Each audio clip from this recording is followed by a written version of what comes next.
దేశవ్యాప్త సమ్మె విజయవంతం. కదం తొక్కిన కార్మికులు. కేంద్ర ప్రభుత్వం అనుసరిస్తున్న కార్మిక, ప్రజా, రైతు వ్యతిరేక విధానాలను వ్యతిరేకిస్తూ సిఐటియు పోలవరం జిల్లా సహాయ కార్యదర్శి పి రామరాజు ఆధ్వర్యంలో అడ్డతీగల మండల కేంద్రంలో గురువారం చేపట్టిన దేశవ్యాప్త సార్వత్రిక సమ్మె విజయవంతమైంది. సమ్మె నేపథ్యంలో కార్మికులు ఎర్ర జెండాలతో కదం తొక్కారు. స్థానిక సీతపల్లి సెంటర్ భారీ ఎత్తున అసంఘటిత రంగ కార్మికులు ర్యాలీ నిర్వహించారు. అడ్డతీగల సెంటర్లో మానవహారం చేపట్టారు. కేంద్ర రాష్ట్ర ప్రభుత్వాలు కార్మిక వ్యతిరేక విధానాలపై బిగ్గరగా నినదించారు.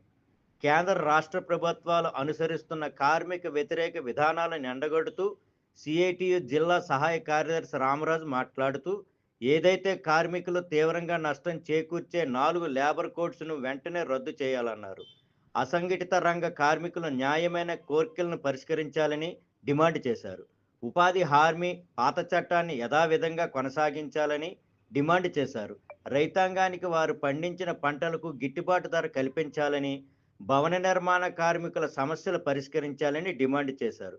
కార్మికుల పట్ల కేంద్ర రాష్ట్ర ప్రభుత్వాలు వైఖరి మారకపోతే భవిష్యత్తులో కార్మికులను మరింత ఐక్యత చేసి పోరాటాలు ఉధృతం చేస్తామని హెచ్చరించారు.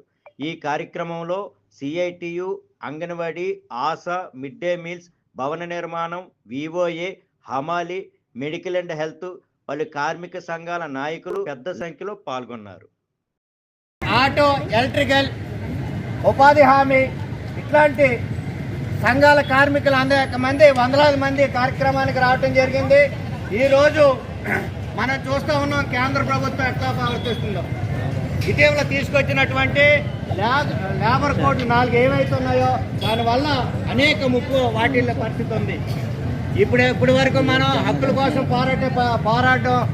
పోరాటం పటిమంతా కూడా విడదీయాలని చూసేటటువంటి సంఘాలను విడదీయాల్సిన పరిస్థితి ఏర్పడే